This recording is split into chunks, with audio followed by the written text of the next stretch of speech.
Hey Psych2Goers, what do you feel when you think about your childhood? Do you think of it as a happy place you'd give anything to get back to? Or would you rather pretend it never happened? Unfortunately, sometimes parents are not the ones who know best, and the choices they make while raising their children can leave their children traumatized.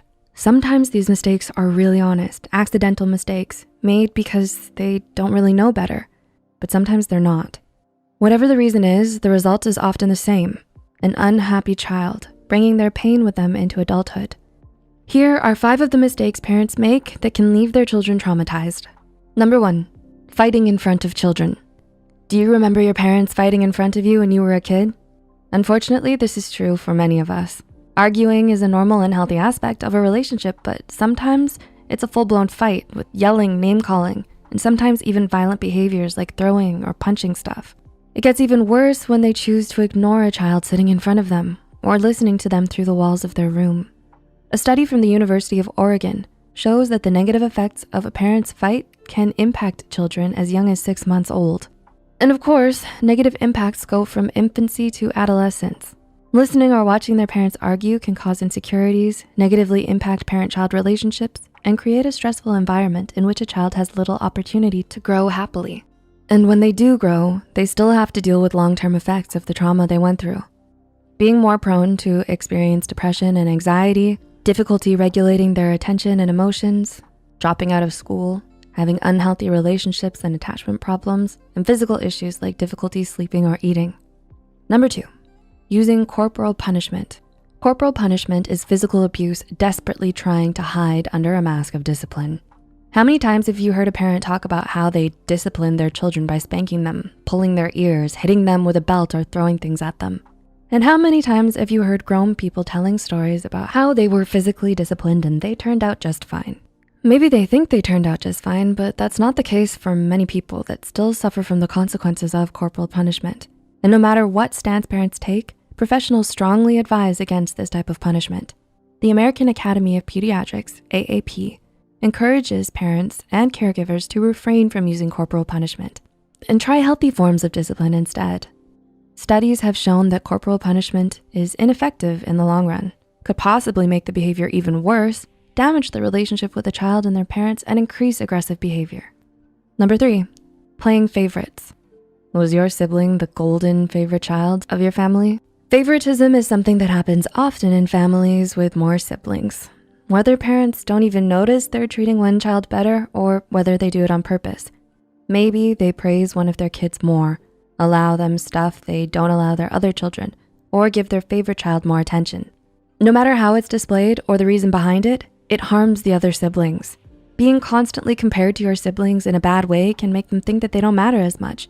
They might think they can't live up to the high standards or like their family would feel happier without them. Those feelings of worthlessness and low self-esteem are not reserved only for their childhood.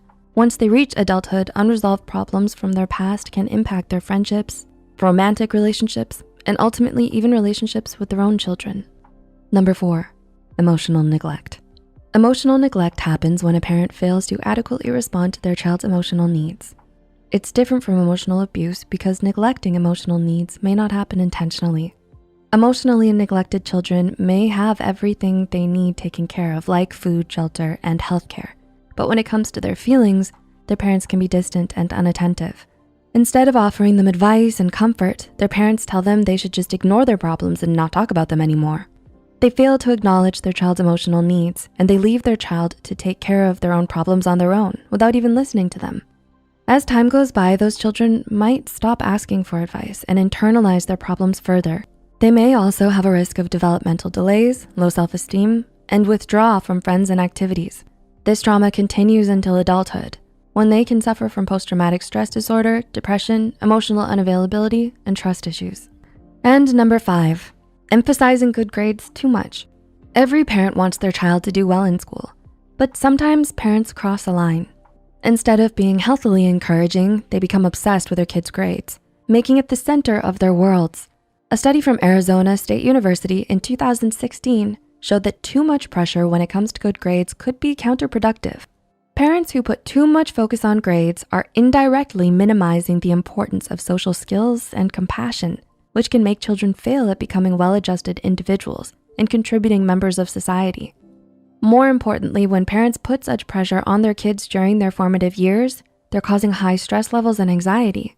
As a result, children whose parents kept pushing them to achieve even better than they could were more likely to experience negative outcomes such as depression, anxiety, lower self-esteem, behavior problems, learning problems, as well as lower grades. It makes them miss out on the best time of their lives because they spend their time studying behind closed doors, trying to reach unreachable expectations. So, did you relate to any of these, either as a child of these mistakes or as a parent? If you're a parent watching this, try to keep an open mind for some changes when it comes to raising your children. If you see your parents reflected in this, it may be helpful to reach out to a mental health professional to deal with the complex feelings and concerns you may be struggling with. Please like and share this with friends that might find some insight in the video too.